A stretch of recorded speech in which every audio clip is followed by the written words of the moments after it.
જેની છેલ્લા કેટલાય સમયથી રાહ જોવાઈ રહી હતી, એટલે કે ભાજપના પ્રદેશ પ્રમુખની ચૂંટણીનો કાર્યક્રમ જાહેર થઈ ગયો છે। લાંબા સમયથી ચાલી રહેલી અટકળો વચ્ચે હવે કાર્યકરોમાં આતુરતાનો અંત આવ્યો।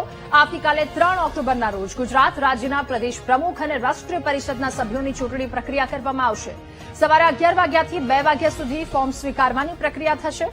બપોરે 3 થી 4 વાગ્યા સુધી ફોર્મ ચકાસણીની પ્રક્રિયા હાથ ધરવામાં આવશે અને સાંજે 5 વાગ્યાથી 5:30 કલાક સુધી ફોર્મ પરત ખેંચવાની પ્રક્રિયા હાથ ધરવામાં આવશે। તો પ્રદેશ પ્રમુખની ચૂંટણી કેવી રીતે થશે? 3 વાગ્યાથી 4 વાગ્યા સુધી ફોર્મ ચકાસણી કરવામાં આવશે અને સાંજે 5 વાગ્યાથી 5:30 વાગ્યા સુધી ફોર્મ પરત ખેંચવાની પ્રક્રિયા।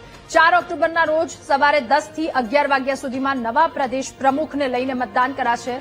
ત્યારે 4 ઓક્ટોબરે સવારે 10 થી 11 વાગ્યા સુધી મતદાન કરવામાં આવશે। ત્યારબાદ 4 તારીખે મતગણતરી અને પ્રદેશ પ્રમુખની જાહેરાત 12 વાગ્યાની આસપાસ કરવામાં આવશે। લોકસભા અને રાજ્યસભાના 10% જેટલા એમએલએ મતદાર બનશે। વિધાનસભાના ચૂંટાયેલા ધારાસભ્યોમાંથી 10%ના એમએલએ મતદાન કરશે। પ્રદેશ પરિષદના પ્રતિનિધિઓ ચૂંટણીમાં મતદાર બનશે। બપોર પછી નવા પ્રદેશ પ્રમુખની જાહેરાત કરવામાં આવશે।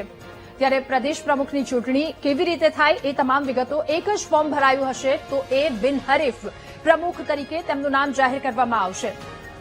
ત્યારે કયા કયા નામ પહેલી હરોળમાં છે ચર્ચાઈ રહ્યા છે, જેમાં સૌથી પહેલા નામ જગદીશ વિશ્વકર્મા, મયંક નાયક, રાજ્યસભા સાંસદ કે જેમનું નામ પણ ચર્ચાઈ રહ્યું છે। ત્યારબાદ બાબુ જેબલિયા કે જેમનું નામ પણ પ્રદેશ પ્રમુખની આ રેસમાં આગળ દેખાઈ રહ્યું છે। ઉદય કાનગડ કે જેમનું નામ પણ ચર્ચાઈ રહ્યું છે। જો કે હવે એ આતુરતાનો અંત આવી જશે।